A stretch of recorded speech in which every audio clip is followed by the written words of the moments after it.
Yo, what is up, and welcome to the channel. Today we're going to be talking about your girl Loba and just some quick tips and maybe some useful information for you to know before you jump into the character. So the first thing I want to talk about is her passive, the Eye for Quality. Now, her passive allows you to see epic, legendary, and event-based loot like 50 meters through objects. And it is awesome. Like at first, I thought it was gonna be like 15 meters or so, something that would be kind of like when you get close. But no, man, this thing is for the distance. Like you were straight up the new loot goblin, and that's pretty useful. Like you know where the purple shield is, as you're rolling up, and it helps. It definitely helps with like the looting speed. Um, it would honestly be cool since it's a team-based game, if you could do some sort of scan similar to Bloodhounds, and it's just like the loot for everybody, and you could like ping stuff like that. Like everyone could ping it while it pops up. Maybe stays up for like 5 seconds and goes away. Yeah, I don't know. It would just be cool. But yeah, I would definitely wouldn't rework her teleport to fit that in. You know what I'm saying? So, it's really good as a passive. It's pretty cool, and it just kind of makes something unique to the character, and I like it. And it's there's not a whole lot to tell about it. It's pretty cut and dry, pretty straightforward. Now, when we move on to her tactical, the burglar's best friend, it is actually the bracelet that she stole from Hammond Robotics. Now, this bracelet allows her to teleport for varying distances. Basically, however far you can throw this thing. I think I got mine up to like 75 meters. I'm sure you can go further because the higher you are, like you can cover more distance. Obviously, if you're throwing it lower, and it's gonna go that entire distance. I don't think there's like it's basically it has as far as you can throw it. But you do while it's in the air, you are gonna be sitting for however long it takes for that band to the bracelet to hit the ground. Now you can hit the fire button and it'll drop the bracelet prematurely within its arc or wherever you see the whole thing get thrown, and you get to judge the distance for yourself, and it kind of tells you the distance actually that it has to go before it reaches the destination before it's going to drop. So it's completely up to you if you want to drop it early. Like if you're trying to use it as an escape and you threw it a little late and the enemy team is coming, like you can still get away. Now I've gotten caught sometimes sitting there waiting, waiting for the bus to come, and they shoot me because you are completely at a disadvantage. You have nothing out. You're just waiting for this bracelet to land. And the best thing that you can do is if you hear people getting close, then you get out of there. Um, that's about that's it. It's pretty awesome though. Once you hit the ground though, it has a 30-second cooldown, so you need to be aware of that. Whatever you're throwing it, you can really only kind of use it once. You can use it aggressively if you would like, but just be careful because it has a very distinct sound and it has a very distinct like visual pattern. And there's actually a few sound giveaways that occur before you even teleport, and there's some visual giveaways that occur before you even teleport. So someone, if they're paying attention to your streak or they see your streak and they see where you land, like they can get there before you do if it's far enough and they're closer. But they can be distinctly aware of where you are. And whenever you land, it takes a couple of seconds for you to get your guns out.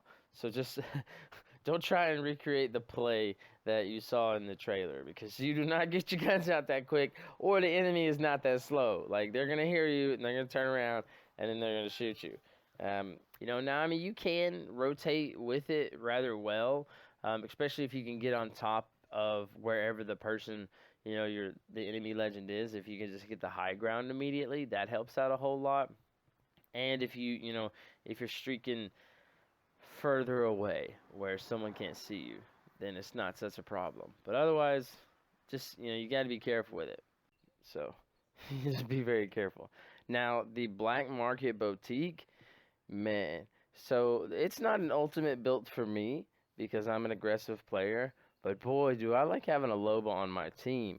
That black market boutique makes looting so easy because there's a few ways that you can use this boutique to your advantage, and it basically sets up like little shops around everywhere. It kind of makes the fight faster, to be honest, because whenever you boutique, you can break it down, but most people don't break them down. Most people just leave them there. So there's kind of like little shops all around Kings Canyon after the further you get in the game. Now, whenever you open the boutique, you're allowed to take 2 items. Every single item that is in its like 100-meter radius, you can see. Now, you can only pick 2. So what I always do is I find the 2 that I definitely want, and then I go hunt for the rest. But I make note of what's there in the area to see whether or not it's worth even looting. And sometimes you land in a spot and it's like trash loot, So instead of spending 5 minutes looking through all this loot and there being nothing, oh, I can just move on to the next section because there's nothing here for us. It loots everything. It doesn't matter if it's closed. The only exception to this is a closed care package. It does not loot a closed care package. Now, if somebody opens the care package, you would technically have enough, there would be a small window of time where that item would pop up in your boutique and you could grab it before the enemy actually grabbed it. You would have to be set up for this, I think. Like, like you couldn't set your boutique would already have to be set up and you'd have to be waiting for them. And at that point, you could have just opened it yourself, unless you just straight up want to steal something from somebody.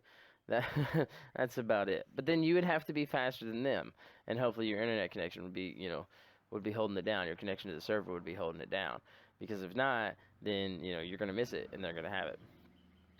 So that's really, man, the boutique, and it can loot it loots death boxes, it loots everything.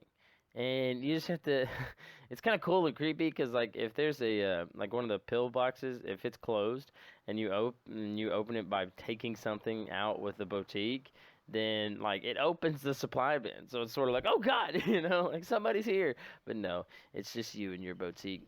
The boutique doesn't take too long to charge, considering what it is, but it only gets, when you use an ultimate accelerant, you only get about 20% on it. And honestly, you might as well just give the accelerants to somebody else and let yours just charge naturally, because it charges pretty quick. And again, most people are going to have boutiques up around anyways, so it's pretty awesome. I like it. Let me know in the comments down below what you think about Loba. Do you think she was overhyped, underhyped, just right? Do you like her? Do you hate her? What would you change? What do you think needs to happen for her? And, hit that like button if you could. And, hey, subscribe to stay up to date with all your Apex Legends news and information. And all these little wild videos that I've been doing here lately.